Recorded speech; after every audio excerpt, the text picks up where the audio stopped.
Si tu t'es déjà demandé pourquoi tu ressens tout plus fort que les autres, pourquoi certaines situations t'épuisent, alors qu'elles semblent anodines pour la majorité, écoute attentivement.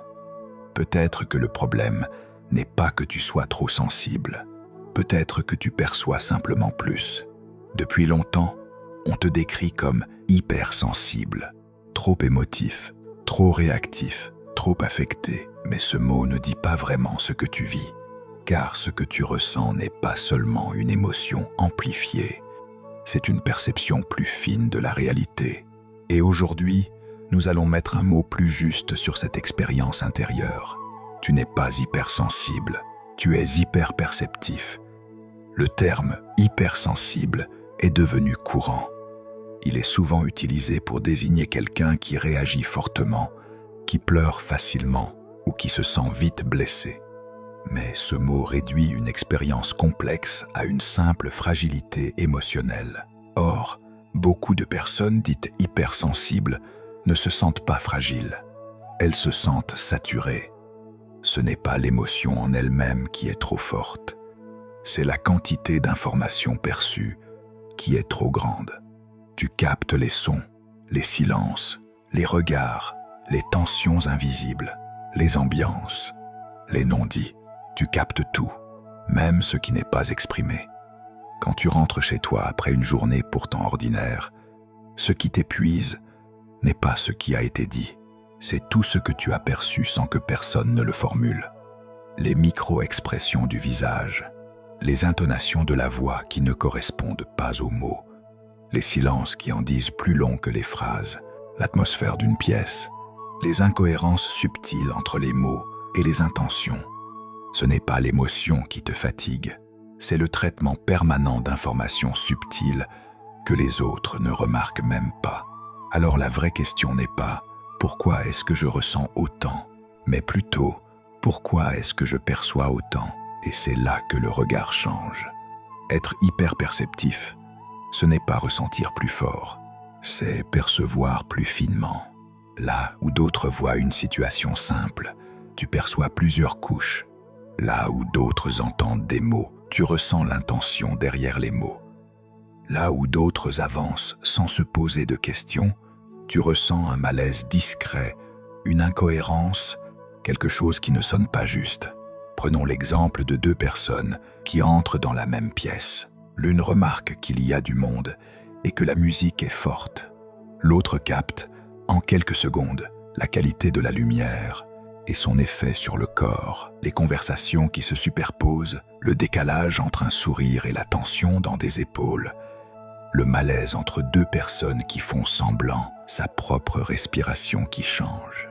Avant même d'avoir dit bonjour, cette capacité n'est pas apprise, elle est structurelle, elle fait partie de ta manière d'être conscient.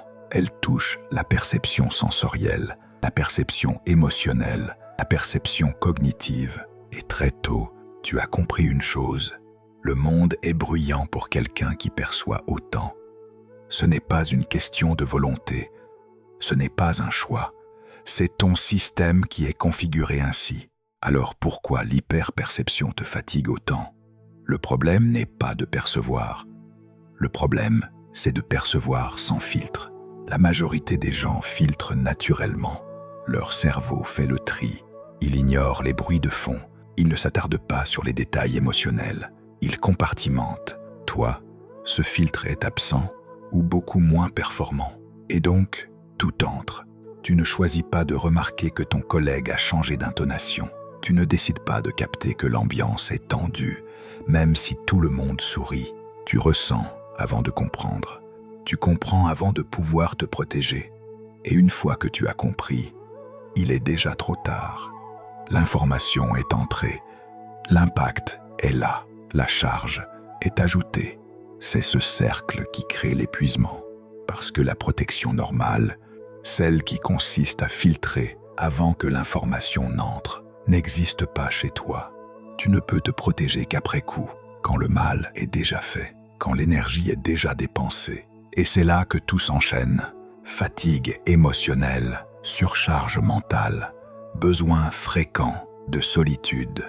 Ces trois réalités ne sont pas des faiblesses, ce sont les conséquences directes d'un système qui fonctionne sans filtre. Une journée normale pour les autres devient un marathon sensoriel pour toi. Chaque interaction sociale dépense de l'énergie. Chaque environnement bruyant met ton système nerveux en alerte. Chaque tension perçue ajoute une charge invisible. D'où cette sensation. Je n'ai rien fait de spécial, mais je suis épuisé et les gens ne comprennent pas. Comment pourraient-ils? Ils ne voient pas la quantité d'informations que tu traites. Dans ces moments-là, tu ressens un besoin vital de solitude. Ce n'est pas que tu es asocial, ce n'est pas que tu n'aimes pas les autres. La solitude n'est pas un rejet du monde, c'est un espace de régulation.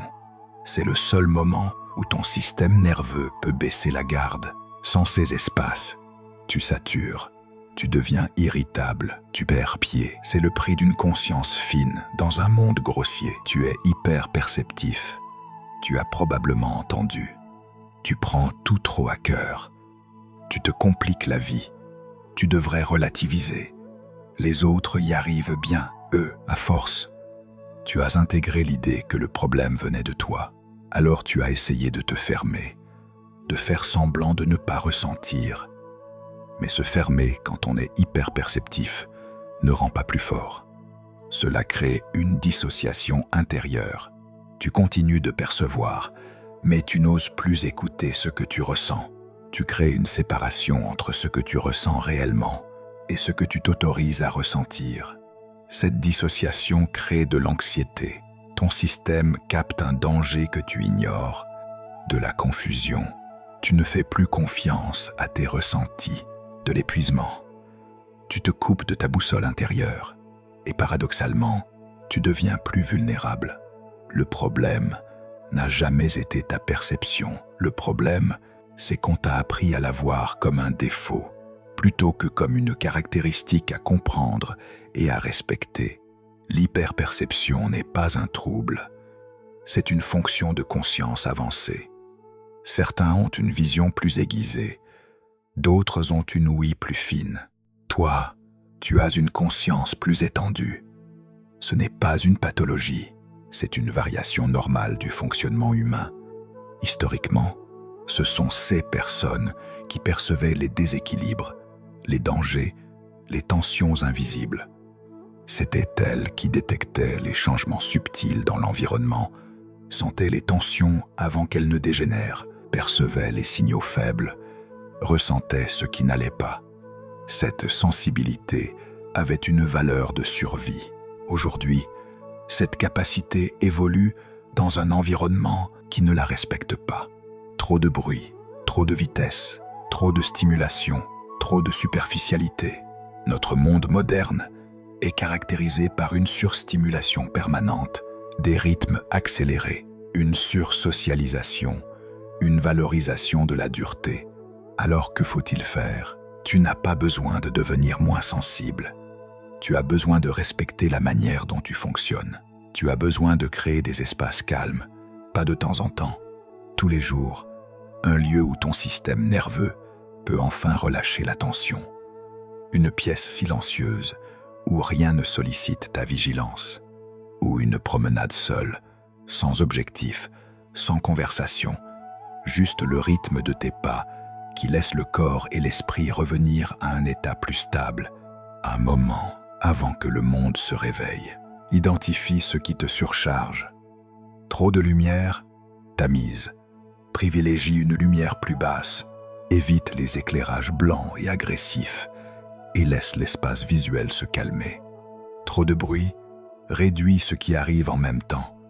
Un casque, un moment de silence ou simplement t'éloigner de la source sonore suffit parfois à faire redescendre la tension.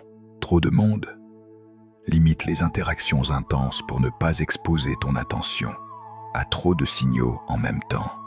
Tu n'as pas besoin de beaucoup d'amis. Tu as besoin de quelques relations authentiques. Les relations superficielles te vident, les faux-semblants te pèsent, les non-dits te rongent. Choisis des personnes avec qui tu peux être toi-même, qui respectent ton besoin de silence, qui ne te reprochent pas ta nature. La qualité prime sur la quantité. L'hyperperception fonctionne mal dans l'urgence. Tu as besoin de temps de transition, de marge dans ton emploi du temps. Ne planifie pas 5 rendez-vous dans la même journée. Laisse-toi de l'espace pour digérer. Tu as aussi besoin d'écouter tes signaux internes.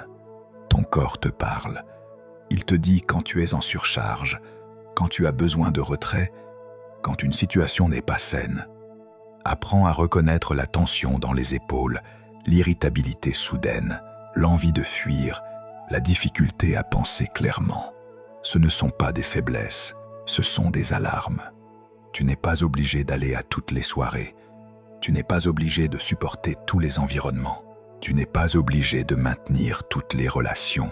Dire non, ce n'est pas être compliqué, c'est respecter tes limites. Ton système accumule en permanence. Il a besoin de vider. L'écriture, le mouvement, la création. Trouve ce qui te permet de redescendre. Plus tu écoutes ta perception avec justesse, moins elle te fait souffrir. Plus tu la nies, plus elle te submerge. Ta perception est une boussole, pas un obstacle. L'hyperperception n'est pas qu'une source de fatigue. C'est aussi un accès privilégié à des dimensions de la réalité que d'autres ne voient pas. Il y a plein de choses que tu perçois que les autres ne voient pas. La beauté d'un moment, la profondeur d'une conversation, l'authenticité d'une personne, la cohérence ou l'incohérence d'une situation. Cette finesse est une forme d'intelligence. Dans les relations, tu détectes qui est sincère. Tu comprends les besoins non exprimés. Tu accompagnes avec empathie. Dans la création, la richesse intérieure te donne accès à des nuances. Dans l'observation, tu remarques ce qui cloche, ce qui manque, ce qui pourrait être amélioré. Dans l'intuition, tu lis entre les lignes.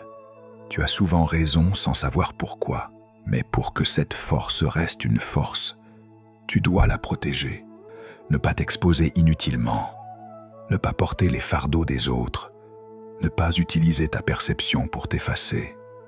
L'hyperperception devient toxique quand tu l'utilises pour te suradapter au lieu de t'affirmer.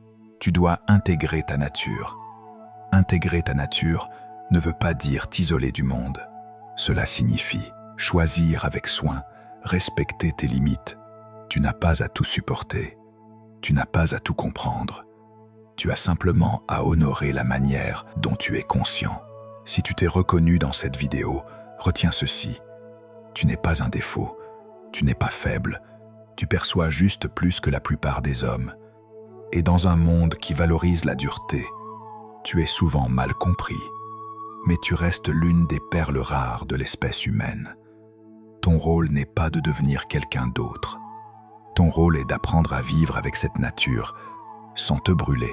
Apprends à la respecter, à l'écouter, à ne plus la combattre, parce que ce que tu prends pour un excès est peut-être simplement ta manière juste d'habiter ce monde.